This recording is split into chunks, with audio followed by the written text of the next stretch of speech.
Mr. President, baka susunod ka sa dinaanan ng tatay mo.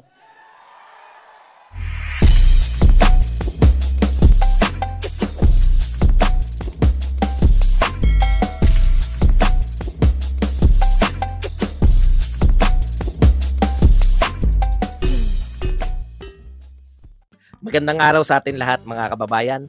Dito na naman tayo sa another episode ng ating vlogs. Pag-uusapan natin ngayon, ito po, no? Fentanyl versus bangag, no? Yan po, Duterte versus Marcos Romualdez. Todohan na po, no? Lahat po ng ano ngayon, pagalingan na po to. Alam niyo po, showdown, ang in-expect po nating showdown. Paramihan po ng mga dadalo. Pero grabe po, knockdown po ang nangyari. Hindi naman po knockout na tapos na po ang boxing, pero bagsak po sa unang round ng pagsasagupa po ng pamilyang Duterte, Marcos Romualdez. Hindi ko po alam kung sino po mas maraming immaterial na po yun. Immaterial na po kung sino po yung mas maraming umattend, no? Malamang mas maraming umattend sa Quirino. Hindi ko po alam. Kasi narito tayo sa Davao. Pero yung grabe po, no? Yung impact, yung impact po ng mga speeches dito sa Davao. Narito pa nga pala ako sa Davao. Yung impact po ng speeches ng mga pasabog dun, wala tayong marinig. Hindi po napag-uusapan. Supposedly, launching po yun ng kung anumang pong kilusan ni Pangulong Marcos. Ang pinag-uusapan po yung mga pasabog dito po sa Davao, no? Dinig na dinig po sa buong Pilipinas, lahat po nang nakarinig, no? Ang reaction po ng mga tao, wala po nagre-react. Hindi po natin alam kung ano po mga pinag-usapan doon sa Quirino. Yan po ang patunay. Ano pa pala muna, magpindot muna tayo. Pindot na. Okay, pag-usapan na po natin, no? Real talk po, makikita nyo po kung gaano po yung malaheng yung political kung hindi pa po kayo humahanga sa mga Duterte by this time. Alam nyo, hindi po yung hinahangaan nyo sila na yung the way, no, how they deliver. Na walang silbi po yung hakot-hakot, wala pong naging usapin sa hakot. Ano po ang laman, pinag-uusapan po, mapa maka-Duterte, mapa anti-Duterte. Meron po bang nagsasalita tungkol po dun sa ano? Meron po bang nagsasalita tungkol dun sa naganap sa Quirino Grandstand? Yung mga pinag-usapan po ba dun, meron po bang nagsasalita after? Yung po ang tinatawag na launching, impact. Ang may impact po, yung paglulunsad ng one opposition, pangunguna ng mga Duterte. Antindi. Shoutout sa inyong lahat. Kinakailangan po kasi natin i-topic. Mamaya po, isi-shoutout natin kayo. Antindi po ng impact, no? Grabe. Wala pong panama. Tignan po natin, ano po mga pinag-uusapan lahat ngayon? Yung bira ni Baste, Marcos resign, no? Yung bira ni PRRD, bangag. In fact, yung tinanong po, wala po nagtatanong sa mga Duterte, wala po nagtatanong sa ibang kampo kung ano po reaction nyo sa nangyari po sa Quirino? Ano po reaction nyo sa mga sinabi sa Quirino? Wala po nakakaalam kung hindi po pinag-uusapan. Na hindi po pinag-uusapan kung ano po yung naganap sa Quirino Grandstand. Yun po yung impact na sinasabi natin, no? Grabe. As in, grabe. No? Yan po ang sinasabi natin na kung hindi pa rin po kayo naniniwala na ang husay sa politika ng mga Duterte, isa-isahin po natin yung naganap po. Yung sinabi ni Baste, biglang instant superstar si Baste. Alam niyo po, pag si Baste po tumakbong presidente after ni Sara Duterte, hindi po magdududa yung mga tao na kaya niya. Kahit na ano pong sabihin yung pangangantyaw sa mga Duterte, hindi nyo po mapapantayan yung impact ng ginawa nila. Isang araw lang po yan. Yan yung sinasabi natin na may impact. Sila po, buhat nung nagsimula po nung kay Sara Duterte, binakbakan nila yung confidential fund.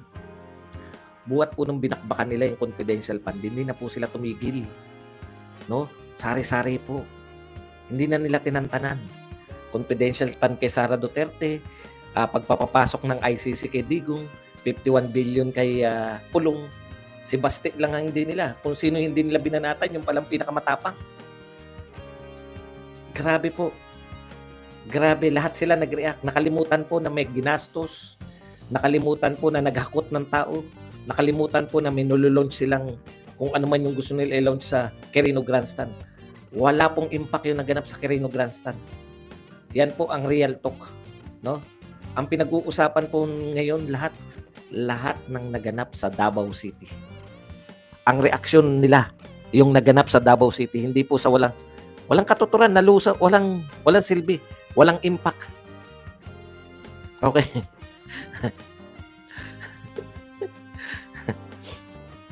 Pati po yung fentanyl, kinakailangan nilang sagutin, eh. Di ba? Kinakailangan nila magkaroon ng sagot. Ang naisip nila pinakamabisang sagot, fentanyl. So, bintangan, di ba? May binibintang, alam po ninyo, talon-talo po kayo. Ang eventually, ang magpapasya po ng lahat. Ha? Alam niyo po kung sino po magpapasya ng lahat? Yung mamamayang Pilipino. Yan.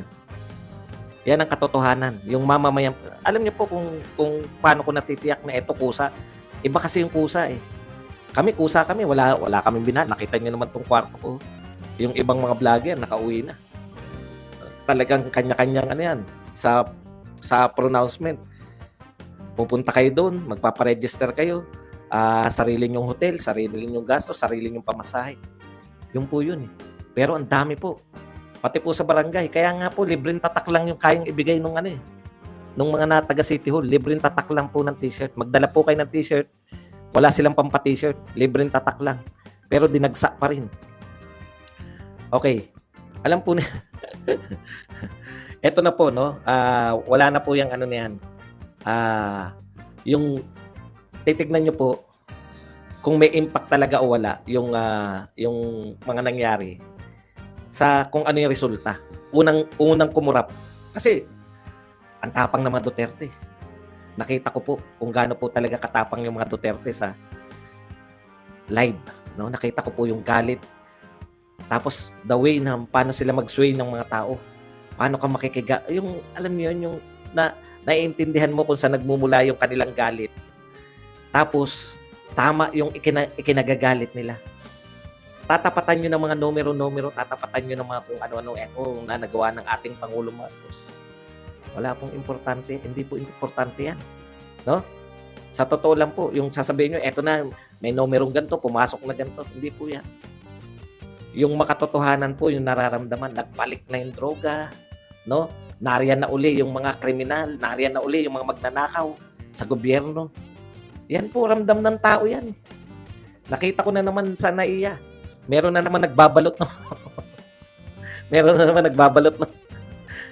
ng kanilang mga bagahe. Uso na naman yung bukasan. Hindi nyo po madadaan sa tokes yung mga tao. No? Hindi po yan sabihan nyo lang na ang dami na nagawa. Congratulations kay BBM. Nakapagpatayo na ng farm bill. Congratulations. Namigay ng mga lupa. Congratulations. Yung ramdam ng mga tao, hindi yung alam nyo, yung sinabi ni Baste na yun na pinag-uusapan. Yung sinabi ni PRRD na bangag, meron tayong adik na Pangulo. Yan na po ang pinag-uusapan. Ulitin ko, hindi po ako nagsabi yan. Sila po nagsabi niyan. Hindi. Baka bintangan nyo ako na ako nagsabi niyan. Si BBM po nagsabi niyan. Ngayon, bigla kayo naghanap ng ebidensya, di ba? Di ba? Ito po, labanan to ng propaganda. Patalinuhan. Naiintindihan nyo? Nung binabakbakan ninyo si Sara Duterte, paalala lang natin kung anong ginawa ng mga to. Kung anong ginawa ninyo sa mga Duterte. Baka nakalimutan nyo eh. Baka feeling api kayo eh. Nananahimik ang mga Duterte, no? Yung unity team, bagamat ayaw na ng marami. Ang mga nauna namang mag-real talk po tayo. Ang mga una pong bumaliktad, mga Marcos loyalists. Yan ba si Maharlika? Hindi ba Marcos loyalist yan? Yan ba si Vic Rodriguez? Executive Secretary bumaliktad sa'yo? Hindi ba mga Marcos yung mga yan? Huwag niyong isisi sa mga Duterte na yung mga bintang ninyo nasa simula pa lang gusto namang agaw ng kapangyarihan ni Sara Duterte. Walang naniniwala. Dahil kami, hirap na hirap kaming kumbinsihin si Sara Duterte. Kaya nga may ransararan. Hirap na hirap kaming kumbinsihin, number 1 ka sa survey. Bakit hindi ka tumakbong presidente? Ayaw niyan tumakbo. Ayan si Atty. Glenn Chong. Supposedly, ano rin yan, di ba? Yan yung mga unang bumaliktad, mga Marcos loyalist yung mga yan. Napahiya pa. Si Digong daw napahiya. Wala nga pong pinag-uusapan na nangyari sa Quirino Grandstand. Hindi po pinag-uusapan yung nangyari sa Quirino Grandstand. Duterte pa matapahiya. Ano ba namang utak meron kayo? Kayo nga, sige nga, sabihin nyo nga kung ano yung mga speech meron doon. Pero kayang-kayang sabihin sa inyo kung ano yung mga speech sa Davao.